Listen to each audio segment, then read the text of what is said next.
Come on in, guys. Look, check this out. I'm really proud of this. It says OT. Woo. Come on in. Okay, here's our sensory room. We're really super lucky to have this huge portable, but if you guys have a smaller space, I know a lot of people have just like a sensory corner in their classroom. That's totally okay too. You can use these same principles to make that space. So come on in. The first thing I wanted to say before you're doing anything, thinking about setting up a space, is set the intentions and the rules for the room. So one thing I do is a quick little training, because as you can see, there's tons of super fun stuff in here, right? The kids walk in and they're like, oh my God, a trampoline, balls, a swing.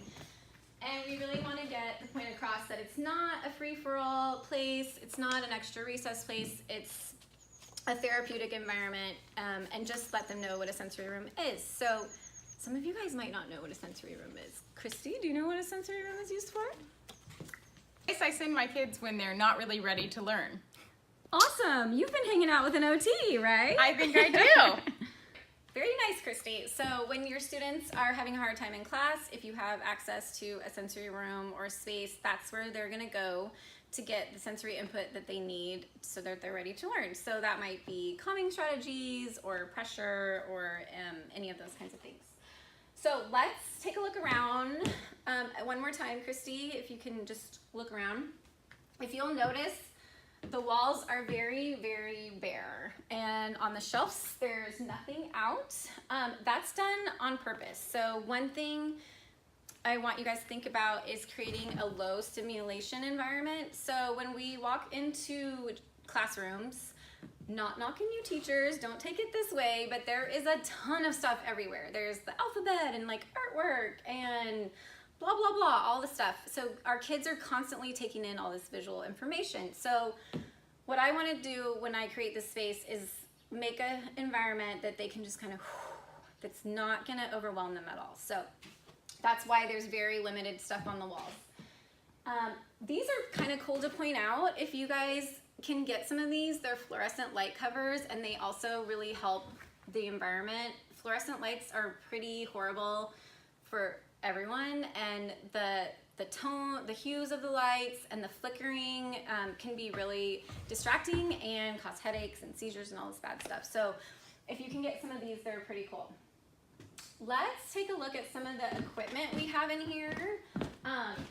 So my number one, if you had to pick one thing to splurge on, would be a swing. So I get it. I know the swing would be hard in small spaces, and you have to get maintenance or engineer to put the hook in. So there is some work that has to go into it, but this is probably the favorite and most therapeutic activity in here. We actually have a few different kinds of swings. Later we'll post some pictures or do something with that to show you. This is a platform swing, but the vestibular is so great. You can use it for calming, you can use it for alerting, you can use it for therapeutic, like strengthening activities, all kinds of stuff you can do with the swing. We have a trampoline. Highly recommend getting a trampoline. Even if you have a small space in your classroom, like a few minutes of jumping for your kids can do wonders. Back here is the pile of balls. I like to have different sizes and shapes for different activities, and our kids are all different sizes, so that's why we have some of the bigger ones and smaller ones. I do have some, these are rockers. So they're just the way for the kids to get some extra movement. And if you look over there, I have a rocking chair in here too. I know it's not beautiful. Christy's very appalled by this. I am. But it's I'm okay. not gonna lie. It just has a couple stains. It's It just has a couple okay. stains. If we're gonna talk about this, I'm gonna go in for the real view. It's not just a couple stains, and I would never sit in that. But I guess it could provide some input. Vanessa's If maybe. sitting it. Okay. Are you really gonna sit She's in there? gonna risk it in white. Let me tell you, this is real life, people. We don't always have big budgets to create these spaces, right? So if you are driving down the road and I think you found that on the side of the road. Did you not? I personally did not, but Oh. someone else did. But if you are driving by like a garage sale or someone's getting rid of rockers, like they are great additions. I mean, I honestly have a lot of kids We'll come in here, they're like super high engine, we'll turn the lights down, we'll put on some soft music, maybe put the weighted blanket on them or a lap pad and just rock for 5 minutes. And they will completely change from here to here. So even though it's a little just, you know. I've actually seen this rocker save a child before. So Yeah. So don't knock the rocker, Christy, even with its little, you know, stuff happening. Okay. All right. So Maybe we could find a washing machine for it. So let's take a peek inside back here and back here. I kind of skipped over this. This is the crash pad. So it's not a big pillow. It's not a big laying spot, which some people think. You actually, should I demonstrate? Yes. do it. In heels. Oh, in heels. In In heels. heels. Of course, Here I go. Vanessa. Okay, so what I set up for, and sorry, really quick, if you want to come in and zoom in over here at the animal list, it just makes it more interesting and fun. The kids really like it. So they can just look at this list and the staff or you or the student can just pick one. So let's say like bunny hop. So I'll have them come over here and then, oh, I want to do like bunny hop. So then we'll bunny hop, my earrings, and then crash. So it's a great pressure activity. It's a great movement activity. You can do lots of fun things with that too. I have some stuff in here. You guys have probably seen us use the body socks, which are super fun. We just do it for fun sometimes. So I have those available. Those are for after IEP meetings. Yeah, there goes my earring. In here, I also have a tunnel. Scooter boards are really super fun to use too. You can do all kinds of activities. Meg and I do lots of groups with the scooter boards using the core language, stop and go, races and all that. So those are some of the things in there.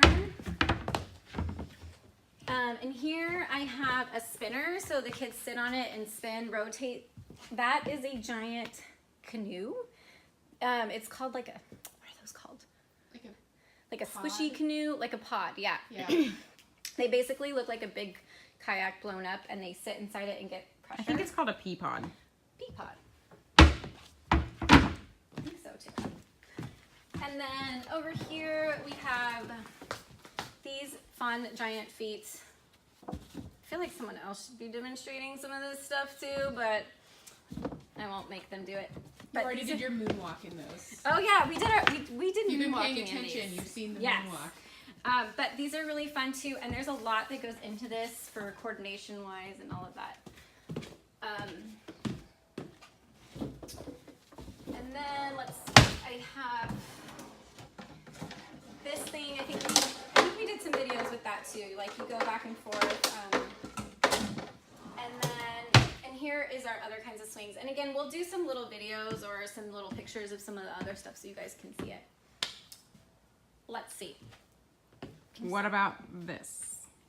Oh, a giant turtle? And the table. Oh. Well, that is a mat table, and that's just for our students who are more orthopedically impaired and medically fragile. This is also a great space for them to come in and use. It's safe, away out of the classroom, and so they use this mat table to do their stretches and their movement and stuff like that.